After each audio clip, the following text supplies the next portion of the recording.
प्रिय बच्चों, घर से पढ़ो कार्यक्रम के तहत मैं विनोद शर्मा, स्पेशल टीचर, आपको भारतीय संविधान के बारे में पहली कक्षा में आपको मैंने बताया कि भारतीय संविधान के बारे में, संविधान किसे कहते हैं, कैसे बनता है, उसके उद्देश्य क्या हैं, उसकी किसी देश को संविधान की जरूरत क्यों पड़ती है, इसके बारे में हमने पढ़ा और उसके उद्देश्य हमने पढ़े। और बच्चों, अब हम इसकी विशेषता एवं इसके लक्षण पढ़ेंगे, जो हैं विशेषता और लक्षण पढ़ेंगे।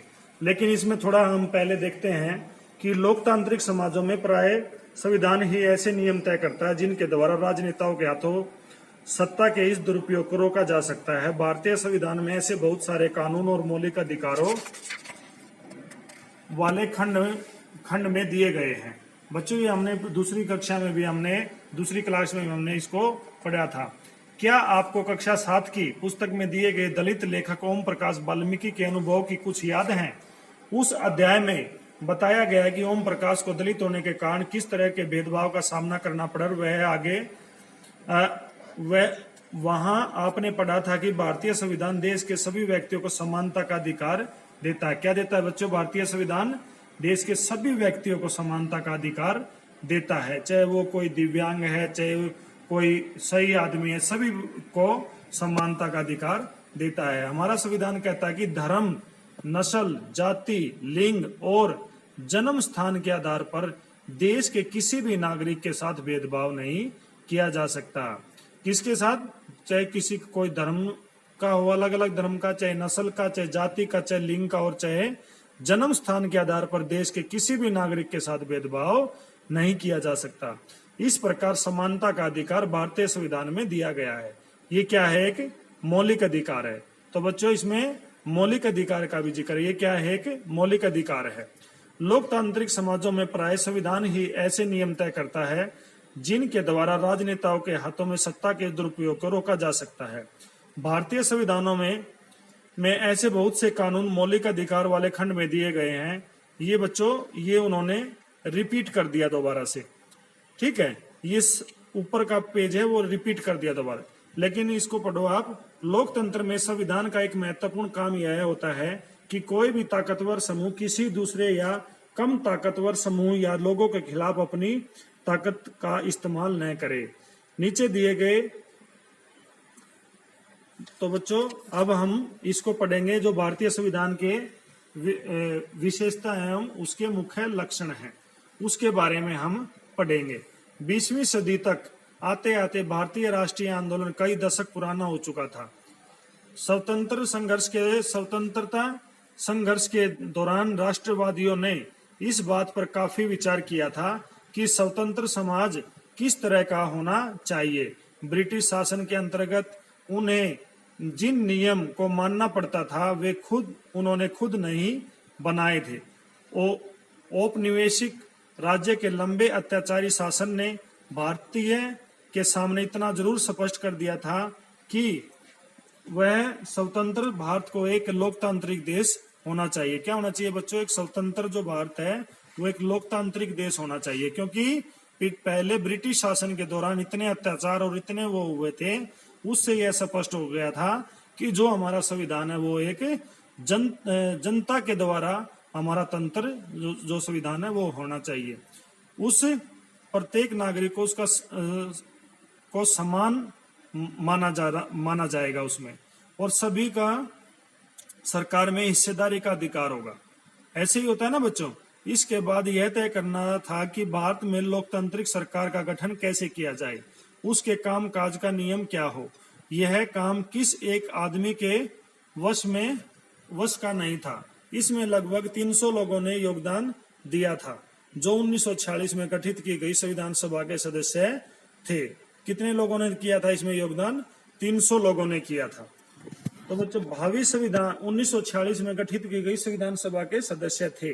भावी संविधान के निर्माण के लिए अगले 3 साल तक संविधान सभा की बैठकें होती रही। कब तक होती रही? 1946 से 1949 तक संविधान सभा की बैठकें होती रही। संविधान सभा के इन सदस्यों के सामने एक बड़ी जिम्मेदारी थी कि हमारे देश में कई समुदाय थे, उनकी न तो कोई भाषा थी भाषा एक थी, न एक धर्म था, न एक ही जैसी संस्कृति थी। वैसे भी जब संविधान लिखा जा रहा था उस समय हमारा देश भारी उथल पुथल से गुजर रहा था। क्या हो रहा था बच्चों? हमारे जो है अलग अलग आपने देखा है, चाहे बिहार है बिहारी उधर भाषा, उड़ीसा में उड़िया, अलग अलग जगह पर हरियाणा में हरियाणवी, तो उत्तर प्रदेश में हिंदी, इस टाइप की जो हमारी भाषाएं, सब भाषाएं अलग अलग हैं और धर्म एक नहीं है, एक जैसी संस्कृति नहीं है। तो संविधान लिखा जाए तो उसमें हमारा देश उस टाइम बहुत ही उथल पुथल से गुजर रहा था। भारत और पाकिस्तान का बंटवारा तय हो चुका था। कुछ रियासतें तय नहीं कर पा रही थी कि उनका भविष्य क्या होगा, वे किधर जाएंगी।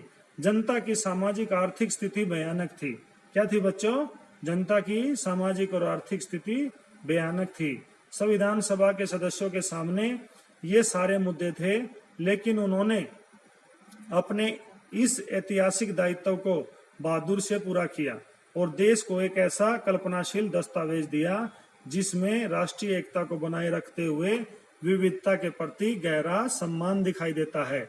उन्होंने जो दस्तावेज तैयार किए उसमें सामाजिक आर्थिक सुधारों के जरिए गरीबी उन्मूलन और जनप्रतिनिधियों के चयन में जनता की महत्वपूर्ण भूमिका पर काफी जोर दिया।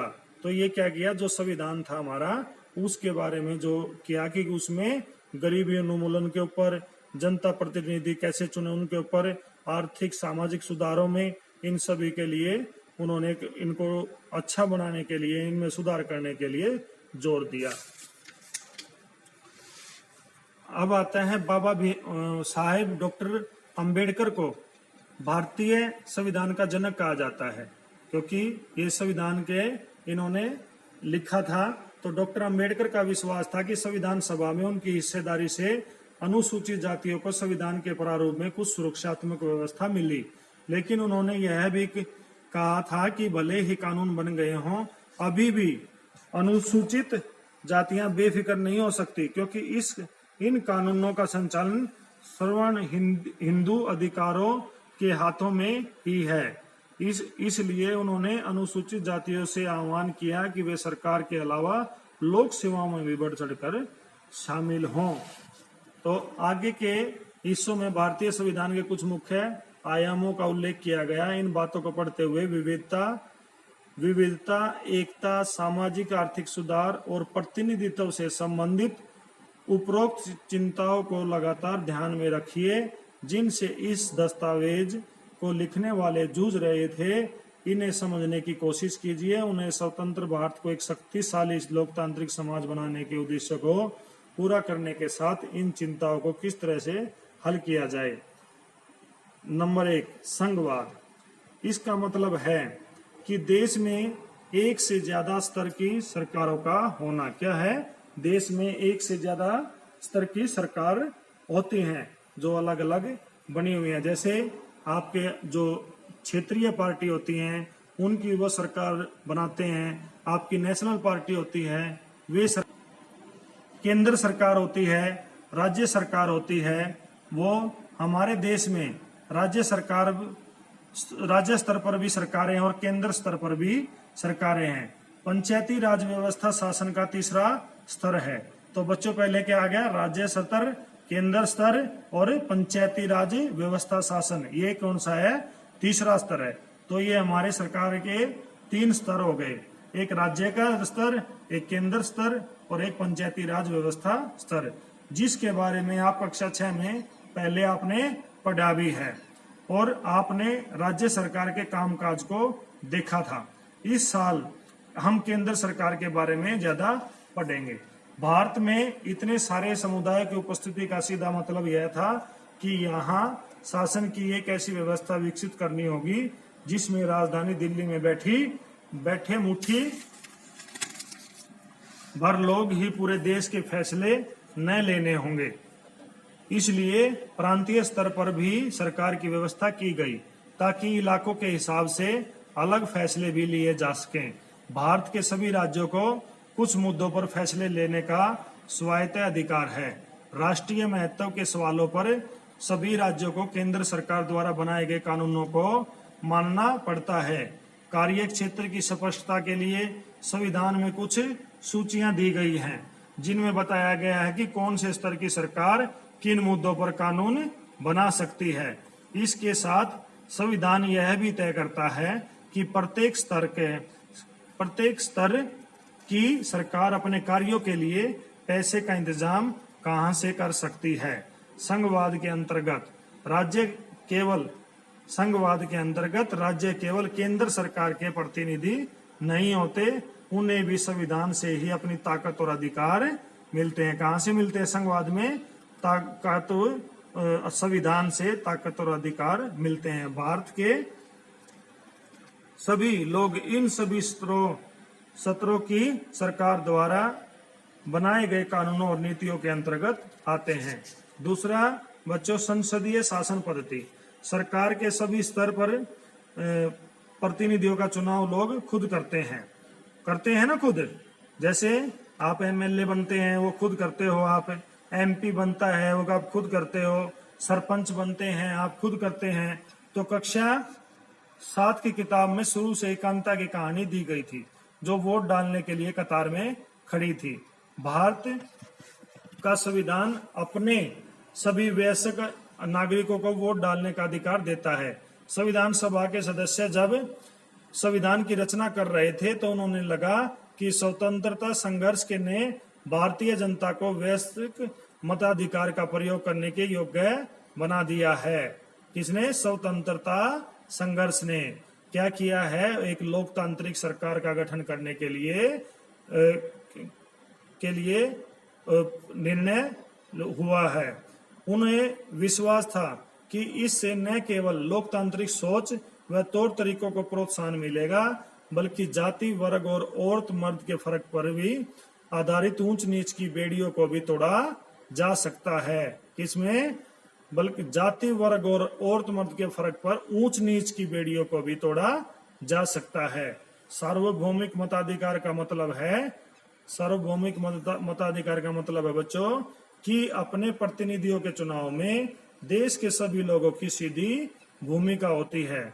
इसके अलावा हर व्यक्ति खुद चुनाव भी लड़ सकता है, चाहे उसकी सामाजिक पृष्ठभूमि कैसी भी क्यों न हो। वे प्रतिनिधि जनता के प्रति जवाबदेह होते हैं।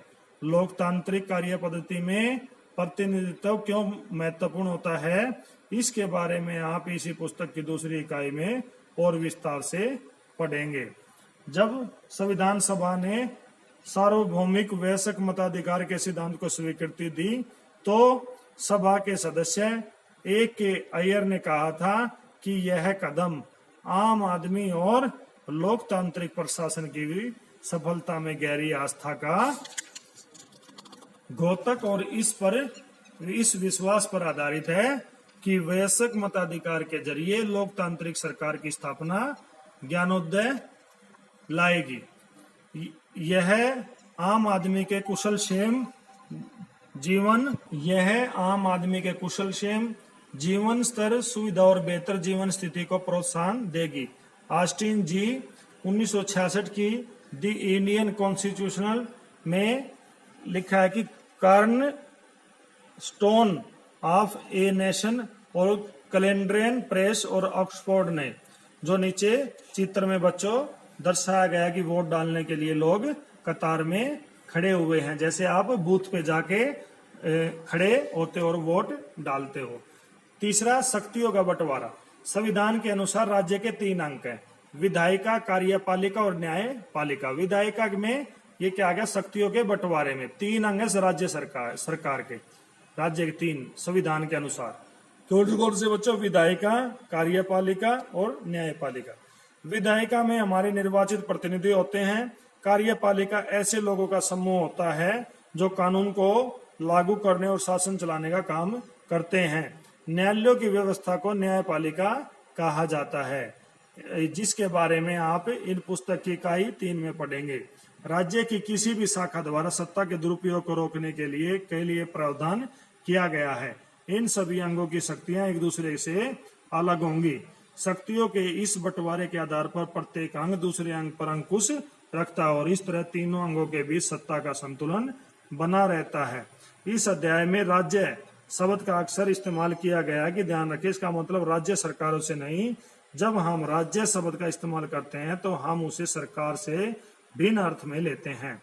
सरकार की जिम्मेदारी होती है कानून बनाना और लागू करना, लेकिन चुनाव के जरिए सरकार बदल सकती है। पर राज्य एक ऐसी राजनीतिक संस्था होती है जो निश्चित भूभाग में रहने वाले संप्रभु लोगों का प्रतिनिधित्व करती है। इस आधार पर हम भारतीय राज्य, नेपाली राज्य आदि की बात कर सकते हैं। भारतीय राज्य की एक लोकतांत्रिक सरकार है। सरकार राज्य का एक हिस्सा होती है। राज्य का मतलब सरकार में से कहीं ज्यादा व्यापक होता है।